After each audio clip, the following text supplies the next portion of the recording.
A Terra foi formada 4 bilhões e 500 milhões de anos atrás. Neste tempo, sofreu várias transformações, solidificou-se, gerou água e vida. Sua crosta é instável. Os continentes deslizam sobre o magma incandescente que existe abaixo da superfície. Acompanhando essa atividade, o clima tem grandes variações ao longo do tempo, de momentos muito quentes a eras glaciais. A realidade do planeta é sua inconstância. Foi durante a última glaciação que o ser humano entrou na América, através do gelo acumulado onde hoje é mar, no Estreito de Bering. Essa glaciação terminou 10 mil anos atrás, deixando um ambiente muito agradável. Temperatura média de 15 graus centígrados, sol forte no verão e frio tolerável no inverno, no ambiente onde as plantas crescem com vigor. De caçador-coletor, o ser humano passa a agricultor, uma transformação vital para o desenvolvimento da civilização. Por muitos séculos, a pressão sobre o meio ambiente foi leve e localizada, mas uma grande revolução estava por vir. A partir de 1850, novas tecnologias mudam radicalmente a paisagem do globo. Os campos se mecanizam, as cidades incham. O progresso torna-se a marca do planeta. Para manter a produtividade, a geração de energia se intensifica e as mudanças começam a aparecer. Nós podemos ver, a partir desse primeiro gráfico aqui, que houve uma mudança aqui na primeira metade do século passado, mas houve um crescimento bastante forte nas últimas décadas desse século passado, ou seja, dos anos 80 em diante. E neste gráfico aqui, que mostra um período muito maior dos últimos 1000 anos, naturalmente nós não tínhamos medidas com termômetros nos últimos 1000 anos. Essas medidas são tiradas ou deduzidas a partir de indicações. Por exemplo, anéis de árvores são indicações. É possível ver que houve um grande crescimento, né, a partir da primeira metade do século passado. Já. Houve um período aqui de estabilização e depois nas últimas décadas do século passado houve novamente um aumento muito grande.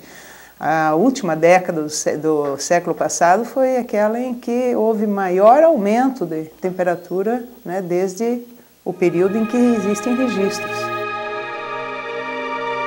É o efeito estufa, causado pela maior concentração de gases resultantes da queima de combustíveis na atmosfera. A atmosfera, ela agiria como se fosse o vidro da estufa. Ela deixa passar a maior parte da radiação do Sol, que é altamente energética, com pequenos comprimentos de onda. Essa radiação chega à superfície da Terra, aquece a superfície da Terra, e a Terra, que tem uma temperatura muito menor que a do Sol, irradia em ondas mais longas, uma energia menor. E esta radiação é absorvida por esses gases de efeito estufa. Eles absorvem e, por sua vez, irradiam também. Parte de volta para a Terra e parte para o espaço. Portanto, se eu aumento a concentração desses gases de efeito estufa na atmosfera, eu estou aumentando a absorção dessa radiação da Terra e estou aumentando a reirradiação de volta para a Terra. Tomado como absolutamente estável por séculos, o clima começa a mostrar uma nova face. Os termômetros mostram que o aquecimento global existe. O debate é sobre quanto a ação humana interfere neste processo, já que há uma variabilidade normal do planeta. O grande problema está na complexidade de suas causas, ainda não totalmente dominadas pela ciência. É a maior pergunta, este é o maior desafio para os cientistas hoje em dia. Porque o sistema climático tem oscilações próprias, naturais, nas quais o homem não tem responsabilidade, né? Existem, por exemplo, oscilações muito lentas, naturais, que se chamam oscilações interdecadais. E essas oscilações são muito difíceis de separar do que é produzido pelo homem. que também um crescimento lento, né? Um efeito relativamente lento. Mas há algumas certezas. Um efeito absolutamente natural do Oceano Pacífico, existente há muitos séculos, mexe com todo o clima da América do Sul. Normalmente, o Oceano Pacífico ele é muito mais quente na sua parte oeste do que na sua parte leste. E a diferença pode chegar aqui ao longo do Equador em torno de 8 graus centígrados. É realmente uma diferença bastante significativa. E por que isso acontece?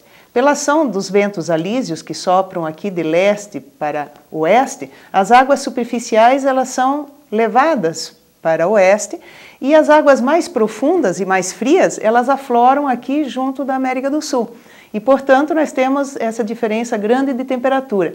E esse afloramento de águas aqui na parte oeste, na parte leste do Oceano Pacífico, ela traz consigo muitos nutrientes. Por isso, nesta região, há grande abundância de peixes e a indústria da pesca é muito importante economicamente para esses países aqui no oeste da América do Sul.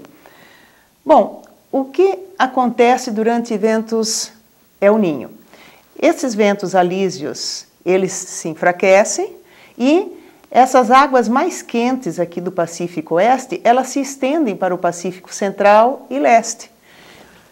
Se nós fizermos a diferença da temperatura num evento El Niño e a temperatura média, nós vamos sentir essa diferença aqui. Há um aquecimento no Pacífico Central e no Pacífico Leste, ao mesmo tempo em que há um resfriamento aqui nos subtrópicos e no Pacífico Oeste. No caso do Laninha, é a fase oposta dessa oscilação climática. Ela representa um resfriamento do Pacífico Central e Leste, e as águas se tornam mais frias do que elas normalmente já são. E um aquecimento aqui nos subtrópicos. Portanto, é uma situação inversa do que ocorre durante El Niño. Portanto, são fases extremas de uma oscilação que nós chamamos de uma oscilação acoplada do oceano e da atmosfera. Bom, e por que este tipo de fenômeno, que se manifesta principalmente no Oceano Pacífico, tem algum efeito sobre o clima na América do Sul? De duas formas. Primeiro, nós temos um mecanismo de efeito no norte da América do Sul e, portanto, no norte do Brasil. Qual seria esse mecanismo? Durante anos normais, as condições normais, como eu já comentei anteriormente, as águas são muito mais quentes aqui no Pacífico Oeste. Sobre águas mais quentes, normalmente o ar se aquece, há mais evaporação, além de mais quente, ele é mais úmido e isso favorece o levantamento do ar. Ar ascendendo, a umidade dentro dele se condensa, se formam as nuvens e, portanto, se essas nuvens forem suficientemente profundas, elas vão precipitar, sob a forma de chuva. Portanto, normalmente, aqui no Pacífico Oeste, ali na área da Indonésia, das Filipinas, é uma área extremamente chuvosa. É uma das áreas tropicais extremamente chuvosas, justamente por causa desta temperatura bastante elevada que há lá, na superfície do mar. Agora, durante eventos El Niño, o que ocorre? Essas águas mais quentes, elas se deslocam para o Pacífico Central e o Pacífico Leste e a convecção e a chuva vêm junto. Ela se desloca para leste. Ora, quando há convecção, existe, obviamente, um movimento. Convecção significa movimento ascendente. Existe naturalmente um movimento descendente em outro lugar. O ar que sobe tem que descer em algum lugar. E na situação normal, esse ar que desce preferencialmente aqui no Pacífico Leste, que é uma região que chove muito pouco. Agora, quando ocorrem eventos El Niño, como esta convecção se desloca para leste, também o ramo de subsidência, ou seja, onde o ar desce, também se desloca para leste. E, portanto, ao invés de descer sobre o Pacífico Leste e vai descer sobre o norte da América do Sul, sobre a Amazônia e parte do Nordeste brasileiro. E onde o ar desce, não chove, porque o ar se aquece e a formação de nuvens ela é evitada, ela não ocorre e, portanto, não ocorre chuva. Portanto, eventos El Niño ocasionam secas aqui no norte da América do Sul, né? No caso do Brasil, no norte do Brasil e parte do nordeste do Brasil. Exatamente essa é a explicação da existência do deserto do Saara e de um cinturão de regiões secas ao longo do planeta. A zona da Terra que recebe mais radiação é a zona equatorial, né? A zona tropical. Portanto, esta é a região mais quente do planeta, certo? Ela recebe, em média, mais radiação. Portanto, junto do Equador, o ar tende a subir. Então, existe o que a gente chama de zona de convergência intertropical, certo? Na superfície, o ar tende a convergir para lá e subir. Portanto, existem zonas de bastante nebulosidade ao longo do Equador, né? Como, por exemplo, sobre a Amazônia, existe muita convecção, muita precipitação, sobre a Indonésia, sobre mais ao sul da África. E o ar que sobe no Equador, ele tende a descer nos subtrópicos, aí em torno de 25, 30 graus por aí. E o deserto do Saara fica justamente numa região subtropical, ao norte do Equador, que é onde nós temos movimento subsidente, movimento para baixo do ar, né? E isso inibe totalmente a formação de nuvens e precipitação. Então, o Saara é um dos desertos subtropicais do planeta. O sul do Brasil está situado neste cinturão, mas é fértil por um capricho da natureza. Nós temos aqui a Cordilheira dos Andes. O ar que é levado do oceano para dentro do continente aqui pelos ventos alísios, ele é bloqueado aqui pela Cordilheira dos Andes e ele se dirige para o sul do continente, ao longo aqui da Cordilheira dos Andes. E este ar, ele traz umidade do oceano e também aqui da floresta, para o sul do Brasil. Portanto, nossa maior fonte de umidade não é aqui do oceano, é do norte, na realidade. Além disso, a presença da cordilheira aqui faz com que aqueles sistemas de tempo extratropicais, quando eles chegam aqui na montanha, eles são desviados para nordeste. E eles passam aqui sobre o sul do Brasil e o sudeste aqui da América do Sul. Portanto, essas zonas mais instáveis, esses ciclones extratropicais, combinados com a presença de umidade em abundância, faz com que chova bastante aqui no sul do Brasil. Nós temos no sul do Brasil um clima espetacular. Chove praticamente o ano inteiro. Aqui no Paraná ainda temos uma maior concentração de chuva no verão e com um pouco menos no inverno. Mas, por exemplo, no Rio Grande do Sul, Santa Catarina, chove de maneira uniforme praticamente o ano todo. Então, é um clima muito bom, né? Se formos verificar o que acontece, por exemplo, no resto do Brasil, nós temos um clima de bastante contraste entre verão e inverno. No inverno, no sul do Brasil, aliás, desculpe, no centro do Brasil, não chove praticamente nada.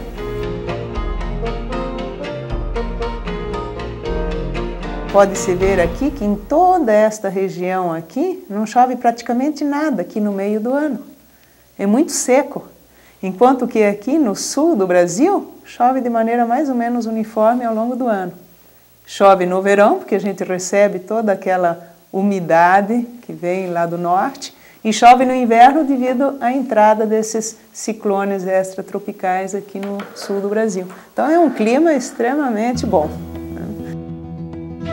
O inverno de 2006, bem mais quente que o habitual no sul do país, não tem uma explicação conclusiva. O clima tem um componente caótico muito grande, né? Pode ser dentro dessa variação natural, que nós tenhamos uma zona de alta pressão colocada lá por 2 semanas. Ou pode ser devida a uma influência remota do que ocorre lá no Oceano Pacífico. Assim como durante El Niño e Laninha, você tem forçantes lá no Pacífico que produzem propagação de ondas para cima da América do Sul e para os extratrópicos, como eu mostrei antes, você pode ter, fora de eventos El Niño e Laninha, perturbações lá no Pacífico que produzem essa propagação de ondas que coloque uma zona de alta pressão naquela região. E esta zona de alta pressão vai desviar esses ciclones extratropicais. A trajetória deles, então, não vai atingir o sul do Brasil, vai passar só mais lá para o sul da América do Sul, aqui na Argentina, e vai direto para o Oceano Atlântico. Mas todos sabemos que os eventos El Niño e também eventos Laninha têm um grande impacto no sul do Brasil e também em outras partes do sudeste da América do Sul, no norte da Argentina, no Uruguai, parte do Paraguai também. Ora, são regiões bastante distantes aqui dos trópicos e bastante distantes do Pacífico tropical. Por que ocorrem estas influências de El Niño e Laninha no sul do Brasil? Aí o mecanismo é um pouco diferente. Quando nós temos eventos El Niño, nós temos, como eu já falei, convecção e, portanto, chuva deslocada aqui para uma região onde normalmente não chove muito, que é o Pacífico Central e o Pacífico Leste. Ora, chuva significa transformação de vapor de água em água. Nós sabemos que esse tipo de transformação libera calor. Quando há transformação de vapor de água em água líquida, há liberação de calor.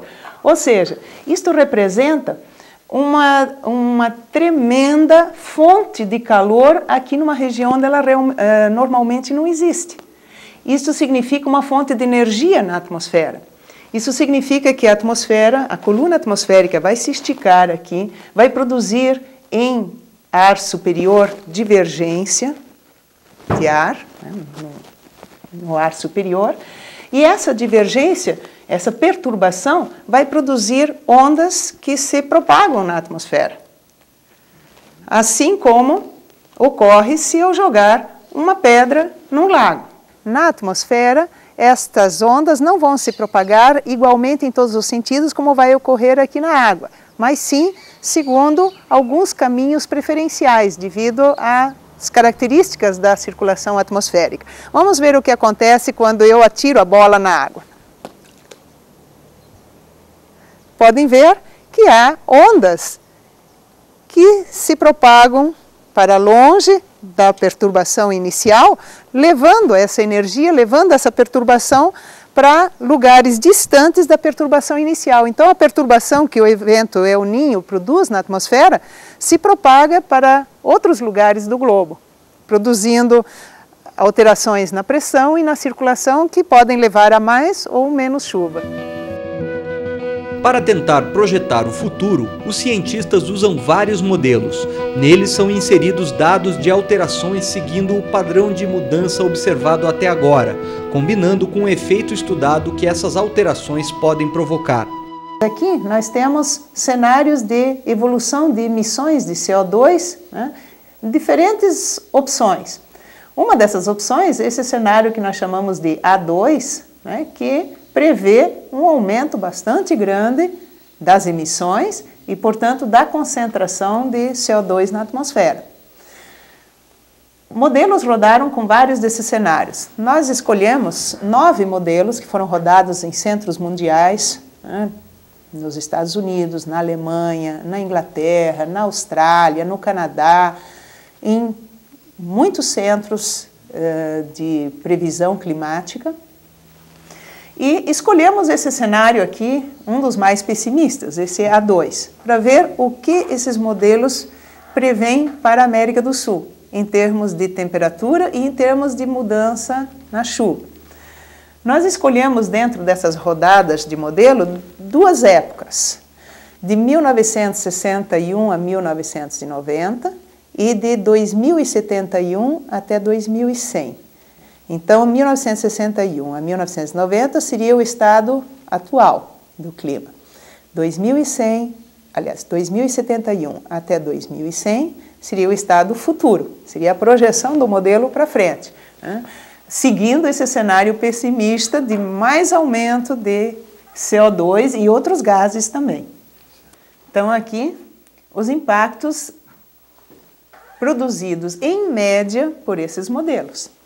Aqui, em termos de temperatura, para esse cenário A2, está desenhado a diferença entre a temperatura média nesse período 2071 a 2100 e esse período atual 61 a 90.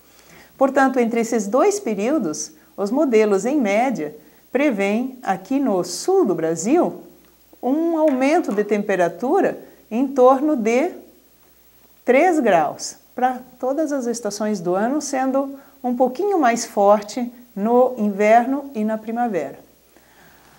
No norte do Brasil, o aumento seria muito maior, chega a 7 graus, algo que, se ocorresse, seria bastante catastrófico. São alterações inquietantes, mas em si o efeito estufa é importante. Uma reportagem publicada em abril de 2005 na revista Scientific American mostra que a influência humana no clima do planeta pode ter começado há 8.000 anos. Pelo estudo do professor norte-americano William Rudman, da Universidade da Virgínia, a emissão de gases de efeito estufa feitas pelo desmatamento para a agricultura e pecuária, mais a queima de combustíveis, teriam contribuído para impedir que uma nova era glacial tivesse início cerca de 4.000 anos atrás, como seria o ciclo natural da Terra. Os desmatamentos colaboram em 2 sentidos.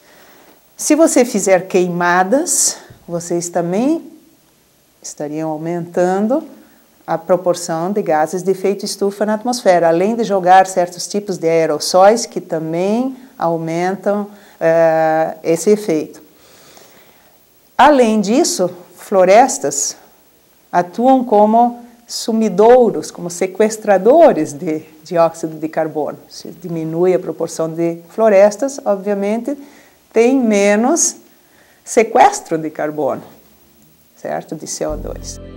A aceleração do efeito estufa, no entanto, pode levar a uma situação complicada. Ondas de calor podem ocorrer naturalmente dentro da variabilidade do sistema natural do sistema climático. Contudo, essa mudança climática produzida por esse aumento de gases de efeito estufa podem produzir no clima alterações que levem a, por exemplo, um aumento desses eventos extremos, tanto de chuva como de temperatura. Um só desses eventos não pode ser caracterizado como uma mudança climática, mas o aumento do número, ou seja, da frequência e da intensidade desses eventos, pode fazer parte da mudança climática. Os efeitos extremos podem ser inquietantes. Na Scientific American de dezembro de 2004, o professor Richard Alley, da Universidade da Pensilvânia, traça um cenário devastador. O derretimento das geleiras, inundando o oceano com água doce, pode favorecer um congelamento de toda a sua porção boreal. Isso interromperia a corrente oceânica que leva a água aquecida dos trópicos ao Atlântico Norte. O calor pararia de fluir na Europa e Norte América. O resultado seria uma nova era glacial. A questão foi abordada no filme O Dia Depois de Amanhã. Baseado nessas informações científicas, ele mostra uma visão onde os efeitos são muito acelerados e o que era previsto para acontecer em séculos vira realidade em menos de uma década. A questão é polêmica. Mas é sabido que o aquecimento é desigual no planeta. Enquanto em algumas regiões ele é pouco sentido, o degelo avança vertiginosamente nos polos. Alguns dos sinais que o filme apresenta como os precursores da catástrofe podem ser sentidos na vida real. Os furacões estão cada vez mais fortes. É comum caírem grandes pedras de granizo. As secas e as inundações se agudizam. É possível isso vir a acontecer? Difícil dizer. Eventualmente difícil Estamos dizer. numa era da incerteza. Essa é Exatamente, existe uma grande incerteza, mas o que já está sendo observado e as indicações que os modelos, apesar de suas imperfeições, já nos dão, justificam pelo menos que tomemos cuidado a respeito, que nos preocupemos a respeito. Eu não creio que se deva, por exemplo, pegar esse tipo de modelos e detalhar esse tipo de modelo para uma região muito pequena para saber, aqui exatamente nessa cidade vai chover muito ou vai ficar 3, 4 graus mais quente. Isso não é possível. As incertezas associadas não permitem esse tipo de detalhamento. Mas os modelos são úteis no sentido de indicações gerais. O fato de que o aumento de gases de efeito estufa vai produzir um aumento da temperatura é algo realmente praticamente certo. Porque se a Terra recebe mais radiação, ela tem que irradiar mais e isso ela vai fazer a uma temperatura maior. Ela vai se aquecer até atingir o seu equilíbrio radiativo num novo patamar, numa temperatura maior. E o aumento de gases de efeito estufa faz ocorrer justamente isso, o aumento da radiação que incide na superfície da Terra. Além da radiação solar, se vai ter uma contribuição maior de radiação de onda longa emitida por esses gases de volta para a Terra. O grande problema do cenário de mudança abrupta é a falta de tempo para uma boa adaptação ao novo ambiente. De qualquer forma, a civilização humana terá que repensar sua forma de viver. Eu acho que teria que haver uma grande mudança de mentalidade e realmente algumas modificações no sistema de desenvolvimento econômico baseado em grande consumo, em grande gasto de energia. Aí eu creio que sim, poderíamos ter uma forte esperança de termos um desenvolvimento sustentável, né? Se nós desenvolvermos fontes de energia alternativa que nos permitissem conservar, digamos, a composição da atmosfera nos níveis que ela está ou que ela esteve, e conservar nossos recursos naturais de modo que eles fossem explorados numa dimensão ou num ritmo que fosse sustentável. Ou a gente faz isso ou a Terra faz a gente fazer, né?